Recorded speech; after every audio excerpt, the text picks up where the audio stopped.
The Lubbock County Sheriff's Office has this entire block taped off as fire crews are still working hours later to contain these flames. According to these state records, we've learned that he actually has 2 companies registered to this address. And guys, it is a packed house inside City Hall right now. And having this view from above was absolutely crucial to the search efforts. People in the area say it was just terrifying when that car jumped the curb, first actually hitting a telephone pole. Things like sea turtle shells, bald eagle feathers, even hawk talons. The widower says coming back here and seeing all of the damage at the scene is just heartbreaking. These animals could have been crammed in the back of these trucks with the doors closed for nearly 7 hours, but this change would take part of that amount and then replace it. Now, there's thousands and thousands of entries, most of them things like email and Google, but when we took a closer look, he's taking us on a tour of the lake on his boat. We're going to have all of that for you tonight on KAMC News at 10. Experts tell me that some of these mineral rights reservations go back hundreds of years. We just got word on that cause of death. We're learning from the medical examiner's office. But I'm actually here with Division Chief Steve Holland. He's going to answer a few questions about exactly what happened here today. Now, can you tell us? We took a ride with Lubbock police who say for them, the battle has just begun. With this soil dry more than a foot down, it's not just our South Plains farmers. Guys, I actually just spoke with accident investigators here on scene. But anytime you take your eyes off the road, that's distracted driving. There's still a bit of damage, but crews have since patched up the gaping hole in this family's apartment. Hi there, guys. I actually just talked to one of the firefighters. They say they're really in the containment period right now, just trying to keep these flames from spreading. We got to climb aboard some of the aircraft you'll see in that air show, even taking flight on a CV-22 Osprey for a look at what it takes to be an air commando for this specialized wing. And it's not for everyone. I'm just gonna start asking. Here we go, they're far enough back I can start asking. Hi! Here, no, all right, no worries. People are like, do you want money? I'm like, no. You got to be kidding me. That was Olin Mary's reaction when an oil company showed up ready to drill on his land. I just didn't believe they could come in here and do this. And I said, I don't want you here. And they says, that don't matter. Words no land or property owner wants to hear, especially after 20 years. Like here, they put it right in the backyard of a community.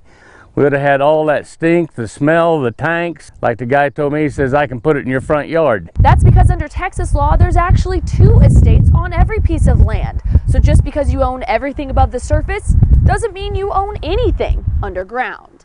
They're called mineral rights, and in mineral-rich Texas, they trump your right to the surface. The minerals are the dominant estate, and the mineral developer has the right to come on your property. Middleton says at some point the 2 were tied, but as land is sold, the rights can be split up several different ways. Some of those sales happening decades ago. Landmen, when they do a mineral search, they go search out the heirs from that great-great-grandpa that reserved minerals. In some other states, those rights eventually return to the surface owner, but not here.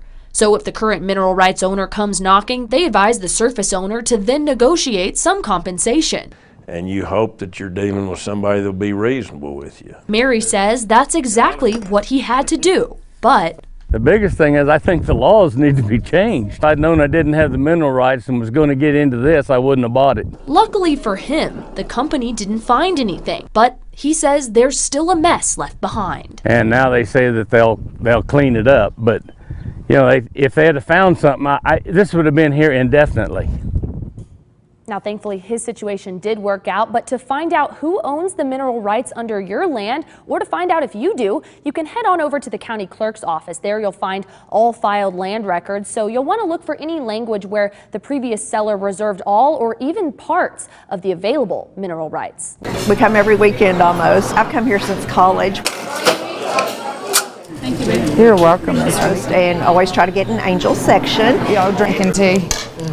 How are you, sir? Feels like home. You know all the faces, you know all the waiters, waitresses. So when their longtime waitress Angel wasn't there, they started to worry. And she told me what had happened, that she had lost everything in a fire. Volunteer firefighters spent hours battling the blaze at the Lusk's mobile home, but everything from the living room back is just completely destroyed, leaving Angel literally picking up the pieces of her life. And I was just devastated for her, and immediately started trying to think, how could I help her? So Lori took to Facebook And feel like I could help her get back on her feet with the help of the community.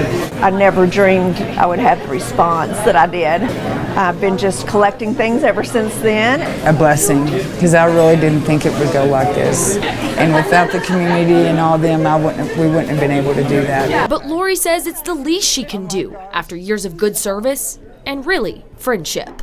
And as for Angel, she was able to salvage a charred wooden cross from her home. Is that not crazy? That now hangs in the pancake house. A forever reminder that a cup of kindness goes a long way. Avery Travis, KAMC News. My entire house shook. And windows of my house rattled. An explosion felt by neighbors blocks away. But Texas Tech student Jax Isclaw was on the phone outside of a friend's house just steps across the street. I just saw about a 40-foot fireball up in the sky, and I told my mom, I said, "Mom, I gotta go." That's when I heard Jax say, "Heath, call 911, we gotta go." Instinct kicked in and we both started running towards the house. Heath and Jax heard cries for help and took turns running towards them into the flames. Eventually, they were able to locate a man and a woman down in a cellar in that yard. She was looking straight up at me and asking for help. They found a ladder and were able to get them out. So I was the first one to see him, and he didn't look good. The woman in the cellar and 2 other victims were rushed to the hospital. One of them, a neighbor, 45-year-old Texas Tech professor Radhika Gelka, died at the hospital. And the man from the cellar, 72-year-old John Fleming, died at the scene. Officials have not yet said what the cause of this blast that resulted in all of this damage was, but we do know that the resident who was killed in the explosion actually had 2 companies registered at this address off of 21st Street. According to state filings, Fleming is listed as the director of a company called E2AMM, claiming to experiment with alternative fuels like hydrogen and ammonia. But the city's chief building inspector says any large quantities of hazardous materials would not have been allowed in a residential neighborhood. I've been around fires.